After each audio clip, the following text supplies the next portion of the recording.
నమస్తే welcome to V3 news లక్ష్యం సమాజహితం నేను గణేష్ బులెటిన్ ముందుగా హెడ్లైన్స్ చూద్దాం బెంగాల్లో టీఎంసీ ఎమ్మెల్యే హత్య ముకుల్ రాయ్ అనుచరులు ఈ హత్య చేసి ఉంటారని గౌరీ శంకర్ ఆరోపణ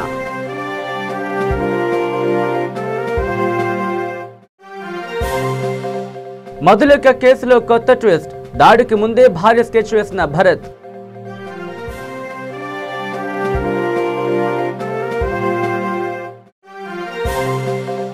ఎన్నికలకు ముందే ఓటుకు నోటు కేసులో నిందితులను శిక్షించాలి ఈ కేసులో అన్యాయంగా ఇరికించాలని మత్తయ్య ఆవేదన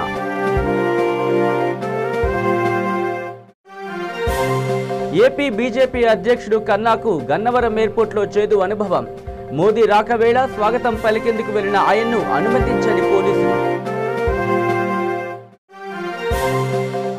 హైదరాబాద్ మెట్రో స్టేషన్ లిఫ్ట్ లో రొమాన్స్ షాక్ లో మెట్రో అధికారులు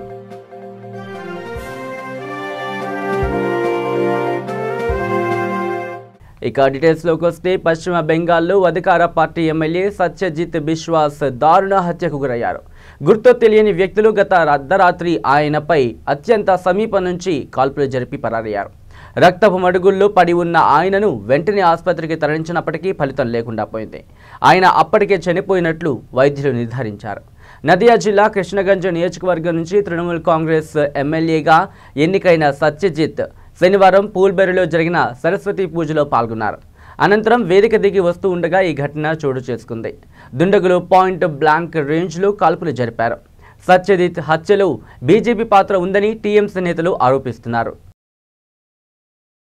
ఇక ఏపీలో మోదీ పర్యటనపై టీడీపీ నేతలు నిప్పులు చెరిగారు ప్రధాని పర్యటనను నిరసిస్తూ బుద్ధ వెంకన్న ఆధ్వర్యంలో కుండలు పగలగొట్టి నిరసనలు తెలిపారు టీడీపీ కార్యకర్తలు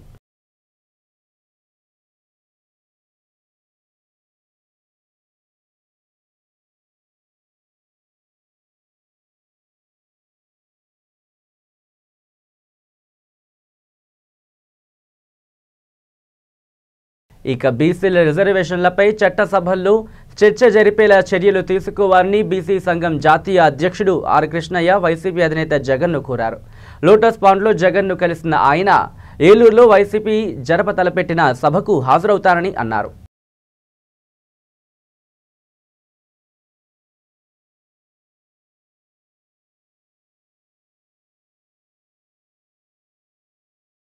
ఇక భరత్ అనే యువకుడు ఇంటర్ విద్యార్థినిపై కొబ్బరి బొండాలు నరికే కత్తితో విచక్షణారహితంగా దాడి చేసిన విషయం తెలిసిందే ఈ కేసు విచారణలో సంచలన విషయాలు వెలుగు చూశాయి ఈ కేసును కాచిగూడ పోలీసులు దర్యాప్తు చేస్తున్నారు నిందితుడు దాడికి ఉపయోగించిన కత్తి రక్త నమూనాలను పోలీసులు FSLకు పంపించారు ఈ దర్యాప్తులో బాలికపై దాడికి ముందే భరత్ ఆ ప్రాంతంలో రెక్కి నిర్వహించాడని ఆమె వెంట పడొద్దని అతని తల్లిదండ్రులు కూడా అనేక మార్లు హెచ్చరించారని వెల్లడైంది దీంతో తన తల్లిదండ్రులు దాడిని అడ్డుకుంటారేమోనన్న అనుమానంతో భరత్ వారిని ఇంట్లో బంధించి బయట గడియబెట్టినట్లు తెలిసిందే తనను ప్రేమించకపోగా భరోసా సెంటర్కు తన కుటుంబ సభ్యులను పిలిపించి అవమానించిందని అలాగే బాలిక తండ్రి తనతో గొడవ పడడం తదితర విషయాలను అవమానంగా భావించి బాలికపై భరత్ కక్ష పెట్టుకున్నారు ఈ నేపథ్యంలో అదును చూసి బర్కత్పురాలో బాలికపై దాడికి తెగబడినట్టు పోలీసుల దర్యాప్తులో తేలింది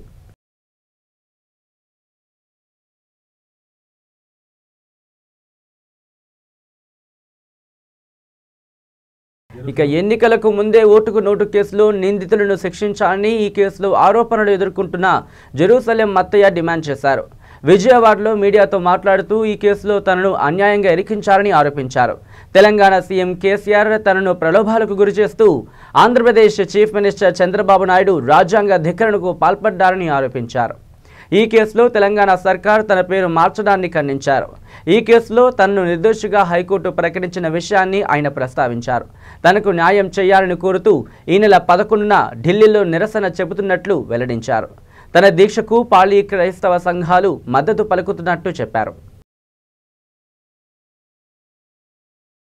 ఇక తెలంగాణలో వికారాబాద్ జిల్లా కలెక్టర్ సయ్యద్ ఉమర్ జలీల్పై ఎన్నికల సంఘం కొరడా ఝులిపించింది ఎలక్ట్రానిక్ ఓటింగ్ యంత్రాలు అంటే ఈవీఎంలను విరుద్ధంగా తెరిచినందుకు ఆయన్ను సస్పెండ్ చేస్తూ ఆదేశాలు జారీ చేసింది ఈవీఎంల రిగ్గింగ్ వల్లే ఓడిపోయామని కొడంగల్ పరిగి వికారాబాద్ నియోజకవర్గాల కాంగ్రెస్ అభ్యర్థులు ఇటీవల హైకోర్టును ఆశ్రయించారు కేసు కోర్టులో ఉండగానే బెంగళూరు నుంచి వచ్చిన బెల్ ఇంజనీర్లు ఆ నియోజకవర్గాలకు చెందిన 100కు పైగా ఈవీఎంలను కలెక్టర్ సమావేశంలో తనిఖీ చేయడంతో వివాదం ముదిరింది.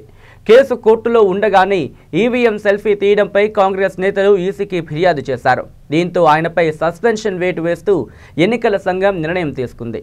అయితే లోక్సభ ఎన్నికలకు ఈవీఎంలను సిద్ధం చేయడంలో భాగంగానే తనిఖీలు నిర్వహించామని అధికారులు చెబుతున్నారు.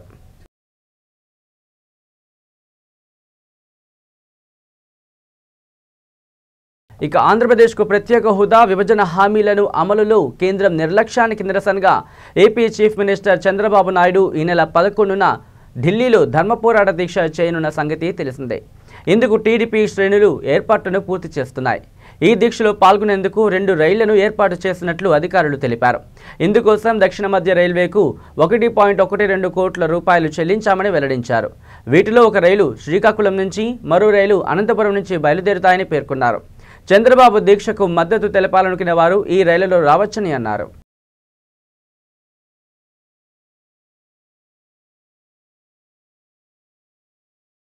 ఇక వికారాబాద్ను గ్లోబల్ సిటీగా మార్చేందుకు తగిన ప్రణాళికలు అమలు చేయాలని అధికారులకు తెలంగాణ సీఎం కేసీఆర్ ఆదేశించారు.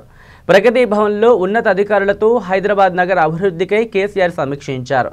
ఈ సందర్భంగా ఆయన మాట్లాడుతూ హైదరాబాద్ నగరాన్ని 3 యూనిట్లుగా విభజించి 3 నెలల్లో బృహత్ ప్రణాళిక రూపొందించాలని ఆదేశించారు. బృహత్ ప్రణాళికతో మంత్రివర్గం మినహా మార్పులు చేయకుండా చట్టం చేస్తామని స్పష్టం చేశారు. ఇక హైదరాబాద్ మెట్రో స్టేషన్ లిఫ్ట్లో యువ జంటలు హద్దులు దాటిన ముద్దుల వ్యవహారంపై హెచ్ఎంఆర్ సీరియస్ అయింది. లిఫ్ట్లోని సీసీ కెమెరాలో రికార్డైన యువ జంటల ముద్దుల వ్యవహారమంతా బయటకు రావడంతో ఒక్కసారిగా మెట్రో అధికారులు షాక్ అయ్యారు. సీసీటీవీ ఫుటేజ్ లీకేజ్పై అంతర్గత విచారణ ఆదేశించి దీనిని మెట్రో రైల్ ప్రతిష్టకు భంగంగా భావించిన మెట్రో అధికారులు ఇకపై కట్టుదిట్టమైన చర్యలు చేపట్టాలని నిర్ణయించారు. ఈ ఫుటేజ్ ఎలా బయటకు వచ్చిందని ఆరా తీస్తున్న అధికారులు దీన్ని ఎల్ఎన్టీ హైదరాబాద్ ఉద్యోగుల పనేనని అనుమానిస్తున్నారు.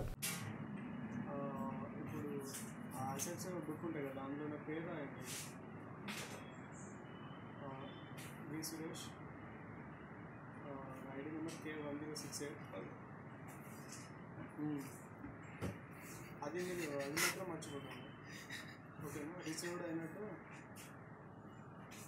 ఓకేనా,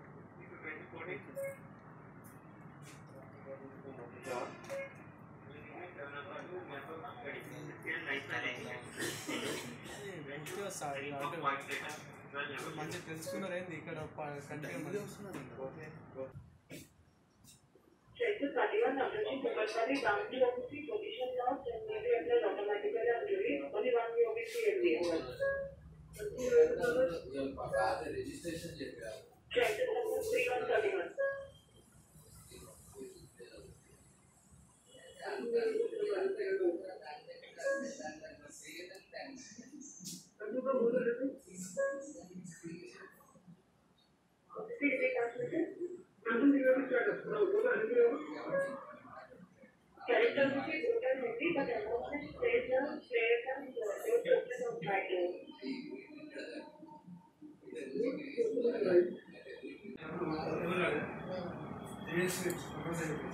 నాకు నీకు అయితే ఫోన్ పే అమౌంట్ తర్వాత నీకు వచ్చింది. ఒకసారి కేజీలో సపోర్ట్ ఎంక్వైరీ నెంబర్ పంపిస్తాను రిపోర్ట్ అనేది నెంబర్ పెట్టి వసూలు కానీ పెట్టి ఆల్రెడీ ఒకసారి ఇచ్చినట్టు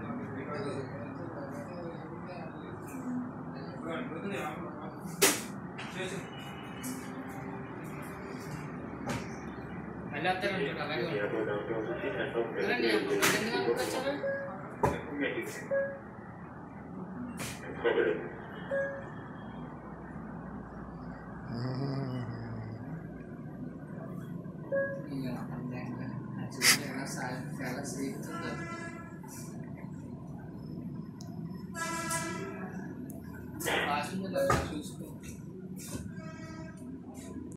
ప్రవాసాంధ్రుడు coastal bank director Chigurupati Jayaram హత్య కేసులో మరో కీలక విషయం వెలుగులోకి వచ్చింది.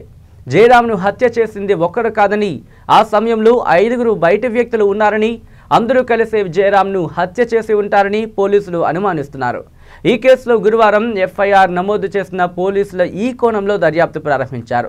పెనుగులాట పిడిగుద్దుల వల్లే జయరాం మృతి చెందినట్లు ప్రాథమికంగా నిర్ధారించిన పోలీసులు దర్యాప్తు అనంతరం ఈ హత్యలు 5గురు పాల్గొన్నట్లు అనుమానిస్తున్నారు. ఈ విషయాన్ని నిర్ధారించుకోవడానికి ఏపీలో ఉన్న నిందితుల్ని పీటీ వారెంట్పై తీసుకొచ్చి విచారించాలని జూబ్లీహిల్స్ పోలీసులు నిర్ణయించారు. ఇందుకోసం నాంపల్లి కోర్టు నుంచి పీటీ వారెంట్ కూడా తీసుకున్నారు.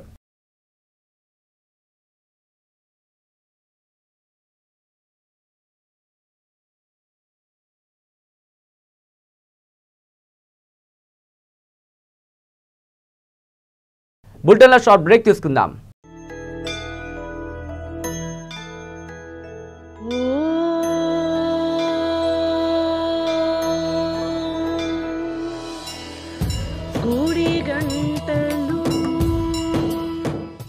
గుడిగంటలు త్వరలో మీ వీతి న్యూస్ ఛానల్లో. శ్రీ గాయత్రీదేవి జ్యోతిషాలయం దిల్సుఖ్ నగర్. శ్రీ పండిట్ సాయిరాం శాస్త్రి గారు గత 30 సంవత్సరాలుగా దిల్సుఖ్ నగర్ లో స్థిరంగా ఉంటున్నారు. మీరు చేస్తున్న ప్రయత్నాలు విఫలమగుట, కార్యక్రమాలయందు ఆలస్యం, అనుకోని చిక్కులు, వివాహ ప్రయత్నం ముందుకు సాగక వివాహ ఆలస్యం, ఉద్యోగం ఆరోగ్యం, దాంపత్యం సంతానయోగం, విదేశీయానం, భూ వివాదములు మరియు వ్యాపారాదులలో సమస్యలకు జ్యోతిష్యపరమైన పరిష్కారమునకై పుట్టిన తేదీ, బొటనవేలి ముద్ర, హస్తరేఖలు, జాతకం చూసి వివరముగా జ్యోతిష్యం చెప్పగలరు. మీరెక్కడెక్కడో జ్యోతిష్యమడిగి నిరాశ చెంది ఉండవచ్చు. ఒక్కసారి శ్రీ సాయిరాం శాస్త్రి గారిని సంప్రదించండి. గమనిక: స్త్రీ పురుషుల ఎటువంటి జీవిత సమస్యలకైనా పూజ, హోమం, అంజనం, యంత్రం, మంత్రం ద్వారా 9 రోజుల్లో గాయత్రీదేవి సాయిబాబా పూజ చేసి శాస్త్రోక్తంగా పరిష్కారం చూపగలరు. గాయత్రీదేవి జ్యోతిష్యాలయం, flat number 101, first floor, Shilpi apartments, A block, near Konark theatre, Dilsukh Nagar, Hyderabad. Cell 9949373448 94405370444.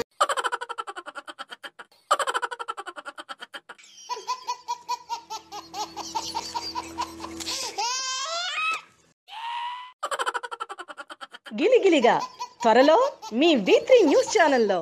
నేను మా తమ్ముడు రాజుగాడు రచ్చబండ ముచ్చట్లల్లా మన వీత్రి న్యూస్ ఛానల్ జల్దీనే వస్తున్నాం, జర చూడుండ్రి. రచ్చబండ ముచ్చట్లు మీ వీత్రి న్యూస్ ఛానల్లో త్వరలో. మహేశ్వరం నియోజకవర్గంలోని పండ్యాల్ గవర్నర్ జిల్లా పరిషత్ ఉన్నత పాఠశాలలో వార్షికోత్సవం సందర్భంగా హెడ్ మాస్టర్ శ్రీశైలం మరియు పాండ్యాల సర్పంచ్ మంత్రి రాజేష్, పూర్వ విద్యార్థులు, గ్రామస్తులు, నాయకులు పాల్గొన్నారు. ప్రైవేటు స్కూళ్లకు ధీటుగా గవర్నమెంట్ స్కూళ్లు ఎందులో తక్కువ కాదని స్థానిక నాయకులు కొనియాడారు. 10వ క్లాసులో 88% మన ప్రభుత్వ కళాశాలలకు ఉందని హెచ్ఎం శ్రీశైలం తెలిపారు. మాజీ సర్పంచ్ హరీశ్వర్ రెడ్డి పాండ్యాల్ మాట్లాడుతూ మట్టిలో మాణిక్యాలు మన పాఠశాల విద్యార్థులు, మానవతావాదులు ముందుకు రావాలి, నిరుపేద విద్యార్థులను ఆదుకోవాలి అని అన్నారు. ఆయన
ఏపీ బీజేపీ అధ్యక్షుడు కన్నా లక్ష్మీనారాయణకు గన్నవరం ఎయిర్పోర్ట్లో చేదు అనుభవం ఎదురైంది. మోదీ రాకవేళ స్వాగతం పలికేందుకు వెళ్లిన ఆయన్ను పోలీసులు లోపలికి అనుమతించలేదు. సీఎంఓ కార్యాలయం నుంచి వచ్చిన జాబితాలో కన్నా పేరు లేదన్న కారణంతోనే సెక్యూరిటీ ఆయన్ను అడ్డుకున్నారు. తాను రాష్ట్ర బీజేపీ అధ్యక్షుణ్ణి అని, మోదీతో కలిసి గుంటూరు వెళ్లాల్సి ఉందని కన్నా పోలీసులకు నచ్చజెప్పే ప్రయత్నం చేసినా వారు పట్టించుకోలేదు. దీంతో పోలీసుల తీరుపై ఆయన తీవ్ర ఆగ్రహంతో ఆయన అక్కడి నుంచి వెనక్కి వెళ్లారు. కన్నాను పోలీసులు అడ్డగించడంతో ఇక ఆయన రోడ్డు మార్గంలోనే గుంటూరు చేరుకునే అవకాశం ఉంది.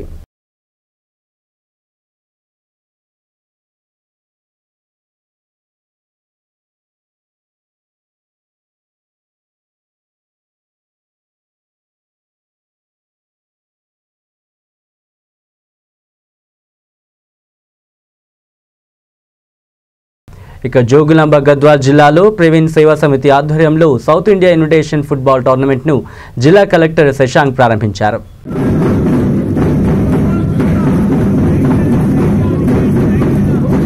Visvabharati techno and play school విద్యార్థులు గౌరవ కలెక్టర్ గారికి సమర్పిస్తున్నారు.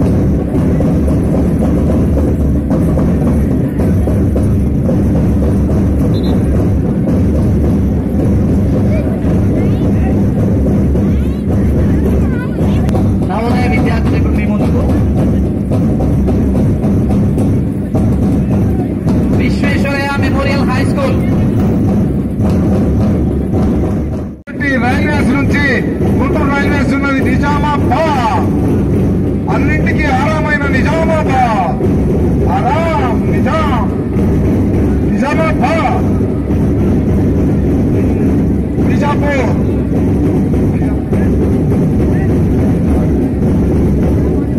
నిజాపూర్, నల్గొండ, ఉజ్జమాబాద్, మహబూబ్ నగర్, मोहब्बत से बोलो महबूब लगा ना गौर कल प्रवीण सेवा समिति చూడండి బారులు వీణ చిన్నారి క్రీడాకారులు ప్రవీణ్ సేవా సమితి 2 నుంచి వస్తా ఉన్నారు. నెక్స్ట్ రెగ్యులర్ ప్రాక్టీస్ టీమ్ ఇది. మీరు అనుకుంటున్నారు జిల్లా ఉండాలని కానీ గౌరవ కలెక్టర్ శ్రీ శశాంక్ గారిని కోరుచున్నాం. So thank you all sir. So అదేవిధంగా ఒలింపిక్ జెండాని గౌరవ అతిథులు శ్రీ శశాంక్ 1 by 1 మీరు అందరూ రెడీగా ఉన్నారా?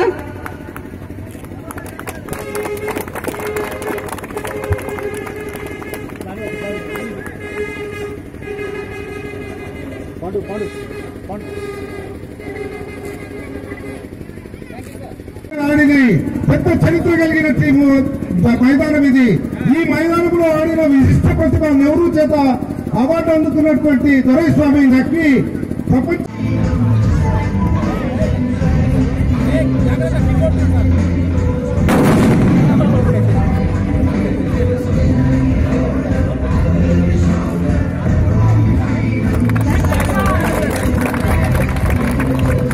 ప్రవీణ్ సేవా సమితి వారికి, అట్లాగే గద్వాల్ ఫుట్బాల్ అసోసియేషన్ వారికి, ప్రతి ఒక్కరికి కూడా మనస్ఫూర్తిగా ధన్యవాదాలు తెలుపుతూ ఈ 3 రోజులు పండగ ఇట్లాగే కొనసాగి సంవత్సరాంతం మనము మరిన్ని టోర్నమెంట్లు చేసుకోవాలని చెప్పేసి మనస్ఫూర్తిగా ఆశిస్తున్నాను. Thank you. I wish you all the best. May the best team win. Thank you. క్రీడల్లో రాణించినప్పుడే విద్యార్థులకి ఒక మంచి వ్యక్తిత్వం ఏర్పడే అవకాశం ఉంటుంది. మరి 120 కోట్ల జనాభా ఉన్న మన దేశంలో ఒలింపిక్స్ వచ్చినా లేకపోతే వరల్డ్ టోర్నమెంట్స్ వచ్చినా కానీ పథకం రావాలంటే చాలా ఎదురు చూసే సందర్భాలు మీ అందరు కూడా చూస్తుంటారు. మరి అటువంటి పరిస్థితుల నుంచి ఇప్పుడిప్పుడే మన దేశం, మన రాష్ట్రం నుంచి పథకాలు ఒక్కొక్కటిగా రావడం జరుగుతుంది. మరి బ్యాడ్మింటన్లో, మిగతా వాట్లలో ఉన్న ప్రోత్సాహం ఇతర క్రీడలకు కూడా ఇచ్చినట్టయితే ఖచ్చితంగా మన దగ్గర నుంచి కూడా క్రీడాకారులు వారి ప్రతిభ చూపించి ఖచ్చితంగా పథకాలు సాధిస్తారన్న గట్టి నమ్మకం నాకుంది. మరి అటువంటి సహకారాన్ని మీ అందరికీ కూడా అందించడం జరుగుతుంది. I welcome all the teams which have come from various places of South India to Gadwal. I wish you all the best. Let the best team win. ఓడిన వాళ్ళు ఎవరు కూడా నిరుత్సాహపడకూడదు. మీరు గెలవడానికే ఆడాలి. ఓడినా కానీ ఖచ్చితంగా అది మీకు నెక్స్ట్ టైం గెలవడానికి విజయ పాఠంగా ఖచ్చితంగా మీకు పనికొస్తుంది. మీరు నేర్చుకోవాల్సింది కూడా చాలా ఉంటుంది. మంచి క్రీడా స్ఫూర్తితో ఒక సరైన వాతావరణంలో ఈ టోర్నమెంట్ జరుగుతుందని చెప్పేసి భావిస్తూ ఇంత అట్టహాసంగా నిర్వహిస్తారని చెప్పేసి నేనైతే ఊహించలేదు. నిర్వహిస్తున్నందుకు మీకు మనస్ఫూర్తిగా అభినందనలు తెలుపుతూ మరిన్ని టోర్నమెంట్స్ మనం గద్వాల్ పట్టణంలో జరుపుకోవాలి. తెలంగాణలో ఫుట్బాల్ అంటే గద్వాల్ వినిపించేంత స్థాయికి మనం ఎదగాలని చెప్పేసి ఆశిస్తూ దేశ స్థాయిలో కూడా వెళ్లే ప్రతిభ మనలో దాగుంది. ప్రభుత్వ పరంగా, సామాజికంగా, మిగతా ఎన్జిఓస్ పరంగా కూడా సరైన ప్రోత్సాహం ఇస్తే ఖచ్చితంగా గెలుస్తారన్న ధీమా నాకుంది. దానికోసం ప్లాన్ చేసుకున్నాము. టీమిండియా ఆల్రౌండర్ హార్దిక్ పాండ్యాను మైదానంలోనే ట్రోల్ చేసిందో అమ్మాయి. కాఫీ విత్ కరణ్ టీవీ షోలో మహిళలపై అనుచిత వ్యాఖ్యలు చేసి నిషేధానికి గురైన పాండ్యా ఇటీవలే తిరుగు జట్టులోకి వచ్చాడు. మహిళలపై అసభ్యకరంగా మాట్లాడి విమర్శలు కొని తెచ్చుకున్న పాండ్యా ఆ తర్వాత క్షమాపణలు చెప్పినప్పటికీ నెటిజన్లు మాత్రం అతడి వ్యాఖ్యలను మర్చిపోలేకపోతున్నారు. శుక్రవారం భారత్ న్యూజిలాండ్ మధ్య ఆక్లాండ్లో జరిగిన 2వ వన్డేలో హార్దిక్ పాండ్యా మైదానంలో కనిపించిన వేళ ఓ అమ్మాయి చూపించిన ప్లకార్డ్ ఇప్పుడు సోషల్ మీడియా దుమారం రేపుతోంది. ఇక ఏపీ ప్రత్యేక హోదా భరోసా యాత్రకు కాంగ్రెస్ జాతీయ అధ్యక్షుడు రాహుల్ గాంధీతో పాటు ప్రియాంక గాంధీ కూడా హాజరవుతున్నారని ఏపీసీసీ అధ్యక్షుడు రఘువీరారెడ్డి తెలిపారు. ఈ యాత్రను 3వ వారంలో ప్రారంభిస్తామని అన్నారు. ఆయన మీడియాతో మాట్లాడుతూ లోక్సభ ఎన్నికల్లో పోటీ చేసే అభ్యర్థుల పేర్లను ఈ నెలాఖరులోగా ఖరారు చేస్తామని, అభ్యర్థులతో పాటు మేనిఫెస్టోను కూడా తయారు చేస్తామని తెలిపారు.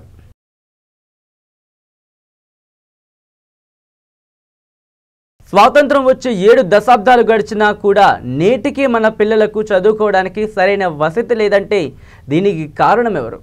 గ్రామాలే దేశానికి పట్టుకొమ్మలని ఊదరగొడుతూ ప్రచారం చేసుకునే మన ప్రభుత్వాలు నేటికి గ్రామాల్లో చదువుకోవడానికి పిల్లలకు సరైన పాఠశాలలు లేక కార్పొరేట్ పాఠశాలల వైపు చూస్తున్నారు.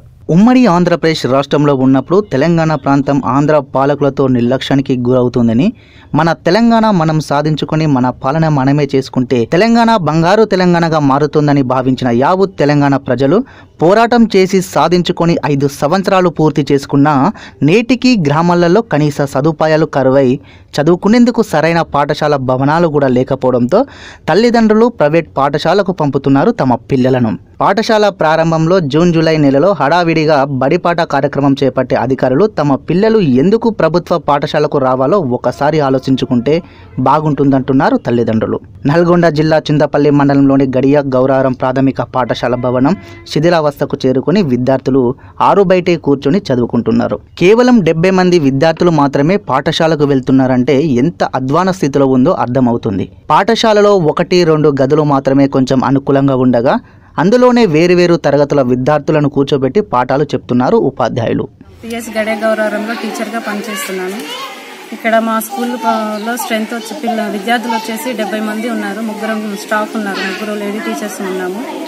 అయితే ఇక్కడ గదులన్నీ కూడా శిథిలావస్థలో ఉన్నాయండి. ఎప్పుడు వర్షాకాలం వస్తే బాగా నాని ఎప్పుడు కూలిపడి పిల్లలకు ప్రమాదం అయ్యేటట్టు ఉన్నాయి. కాబట్టి మేము క్లాసులో కూర్చోబెట్టలేక చెట్ల కింద కూర్చోబెట్టి చదువు చెప్పాల్సి వస్తుంది పిల్లలకి.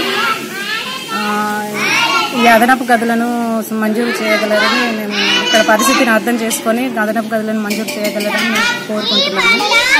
చలికాలంలో పిల్లలను బయట కూర్చోబెట్టడం వల్ల చలికి వాళ్ళకి చాలా ఇబ్బందిగా ఉంటుంది. అందులోటి చలికాలంలో వర్షాకాలంలో బయట కూర్చోబెట్టలేక ఒకే క్లాస్లోనే ఒక గదిలోనే 2 క్లాసులను 3 క్లాసులను కూర్చోబెట్టడం వల్ల చదువు చెప్పడానికి అంటే బోధన చేయడానికి కష్టంగా ఉంది. కాబట్టి ఈ పరిస్థితిని కొంచెం దృష్టిలో ఉంచుకొని అదనపు గదులను మంజూరు చేయగలరని. శిథిలావస్థకు చేరుకున్న పాఠశాలకు రావాలంటే భయంగా ఉందని, తమ తల్లిదండ్రులు ప్రైవేట్ పాఠశాలకు పంపించే స్తోమత లేక తప్పని పరిస్థితులలో ఈ పాఠశాలకు పంపిస్తున్నారని చిన్నారులు చెప్తున్నారంటే వారి పరిస్థితి ఎంత దయనీయంగా ఉందో ఒకసారి పాలకులు అర్థం చేసుకోవాలి. నా పేరు అంకిత, నేను 5th క్లాస్. మా స్కూల్ రూమ్స్ అన్నీ కూలిపోతున్నాయి. వానాకాలంలో ఎండాకాలంలో కూలిపోతున్నాయి. మాకు ఏ ప్రమాదం జరుగుతుందో మా తల్లిదండ్రులకి మా టీచర్స్కి చాలా భయం వేస్తుంది. అందుకే మాకు వేరే స్కూల్ కావాలి.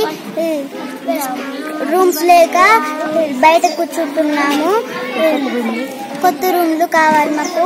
అందరూ 4th 5th ఒక క్లాసులో కూర్చుంటున్నారు. అందుకే మాకు బిల్డింగ్ కావాలి. 4th 5th 2 క్లాసులు ఒక రూమ్లోనే కూర్చుంటున్నాయి. కొన్ని క్లాసులు ఏమో బయట కూర్చుంటున్నాయి. అందుకే మాకు బిల్డింగ్ కావాలి. దయచేసి పెద్దవాళ్ళకి చెప్పి బిల్డింగ్. మా స్కూల్లో ఇప్పుడు చిన్న ప్రాబ్లం ఉంది. మాకు ఒక చిన్న పిల్లలకి ఇట్లా స్కూల్లోకి వచ్చేటోళ్ళు ఇట్లా బయటనే కూర్చుంటారు.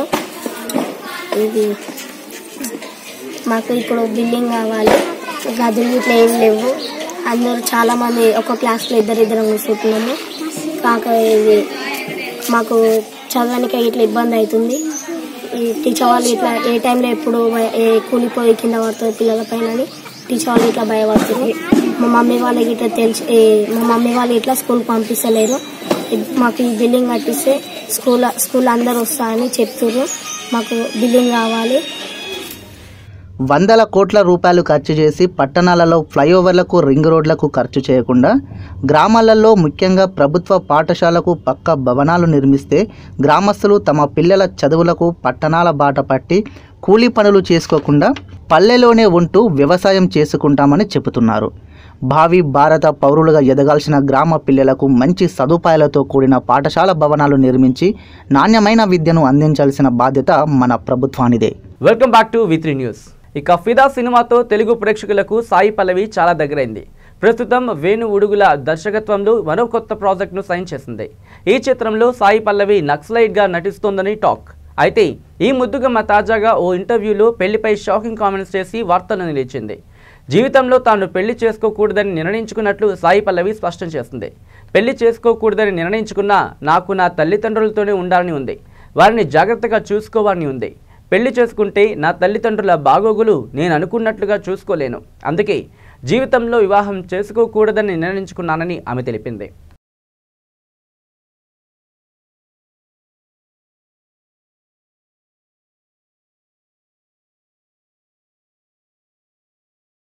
నల్గొండ జిల్లా చింతపల్లి మండల కేంద్రంలో మొత్తం 75 అంగన్వాడీ కేంద్రాలు ఉండగా రెండవ శనివారం పేరుతో ఏ ఒక్క సెంటరు తెరుచుకోలేదు.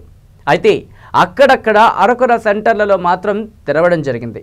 టీచర్లు విధులకు డుమ్మా కొట్టడంతో ఆయాలు అంగన్వాడీ సెంటర్లు నడుపుతున్నారు.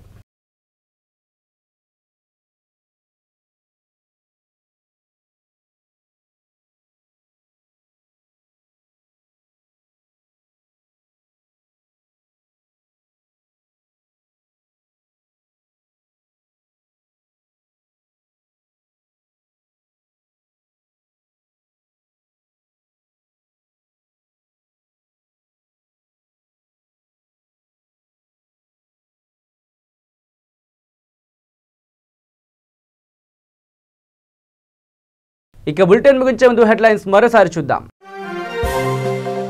బెంగాల్లో టీఎంసీ ఎమ్మెల్యే హత్య. ముకుల్ రాయ్ అనుచరులు ఈ హత్య చేసి ఉంటారని గౌరీశంకర్ ఆరోపణ.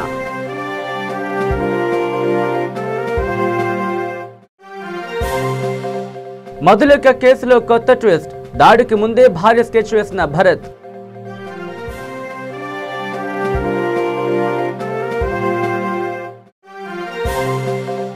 ఎన్నికలకు ముందే ఓటుకు నోటు కేసులో నిందితులను శిక్షించాలి. ఈ కేసులో అన్యాయంగా ఇరికించారని మత్తయ్య ఆవేదన.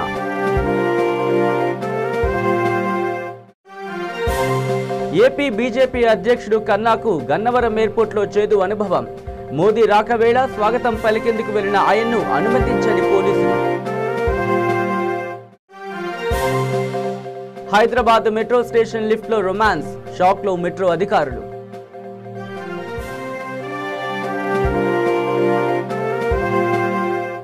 ఇవి bulletin updates. Keep watching V3 news. లక్ష్యం సమాజహితం.